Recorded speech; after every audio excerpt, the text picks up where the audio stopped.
One trader bet $360,000 against silver. Another dropped $500,000 into a tiny semiconductor company. Here's everything you missed on Wall Street these last few weeks. Last Friday, a WallStreetBets trader went all in with $340,000 on ZSL, a 2x inverse leveraged ETF betting against silver. When the market opened and silver surged more than 7%, this position immediately started bleeding, which is exactly why the comments under his post were already sounding the alarm. One trader called it a terrible play, not because of timing, but because of fundamentals. Silver isn't moving on hype right now, it's moving because supply can't keep up with demand.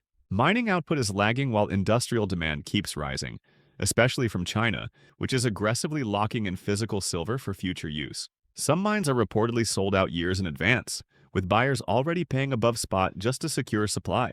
And when you short a leveraged ETF into a move like that, losses don't just add up, they compound. This wasn't a contrarian trade, it was fighting a macro trend, and those tend to win. Here's why the next market drop might already be locked in. About a month ago, I posted a reel about a bizarre indicator: RuneScape bond prices leading the S&P 500. The idea was simple. Moves in the RuneScape economy tend to show up in the market about 7 weeks later. The correlation wasn't perfect, but it was statistically strong, and the odds of it being random were close to zero. On December 28th, the 30-day average dropped more than 3% from its recent peak.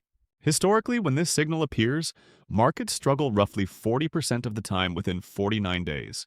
RuneScape's economy is more than twice as volatile as the S&P 500, which makes it far more sensitive to shifts in risk appetite. In other words, stress shows up there before it reaches traditional markets. Correlation isn't causation, but it isn't noise either. The signal is there, what you do with it is up to you. A WallStreetBets trader just dropped $500,000 on a single stock. He calls himself a poet, and he's convinced this company is at the very beginning of something big. He's holding 12,000 shares plus a heavy stack of long-dated call options that run all the way into 2027. So what does this company actually do, and why is this trader willing to bet so much on it?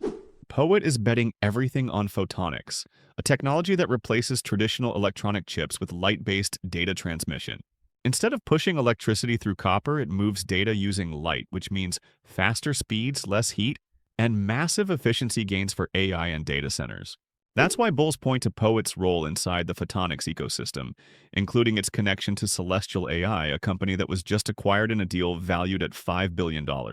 That said, photonics adoption will likely take years. Competition is real, and there's no guarantee that Poet's version ends up becoming the industry standard. But if it does, this trade could look genius in hindsight.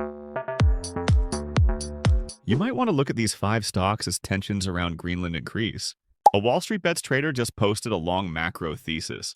According to him, Greenland isn't the story, it's the trigger. He argues the world is heading into a supply problem, not a pricing problem. Critical materials are becoming political. In his view, Greenland reminded markets of one thing: the West doesn't control the materials it depends on. He points to China securing mines and processing decades ago, while the West assumed global trade would always work. According to him, when supply security matters, governments don't wait, they lock contracts. Based on that view, he's watching Energy Fuels for processing, Cameco for Western uranium supply, Centrus Energy for enrichment access, MP Materials for U.S. rare earth mining, and Linus as one of the only serious processors outside China. It's one trader's thesis, but it shows how some investors are positioning right now.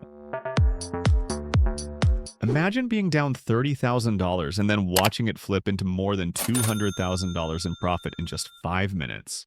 This trader bought SPY calls early, expecting a bounce, but as the price kept sliding lower throughout the day, that confidence quickly turned into stress.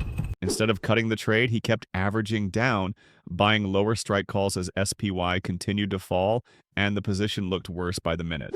Then the mood shifted when Donald Trump spoke at Davos and eased fears around a military move in Greenland, which immediately changed the market narrative. The market reversed hard, and within minutes, those worthless calls exploded higher, jumping thousands of percent as the market snapped from panic to relief. In about 5 minutes, his account went from $30,000 to over $300,000, and realizing how fast it was moving, he sold everything. These kinds of trades don't take skill, they take some serious balls and nerves.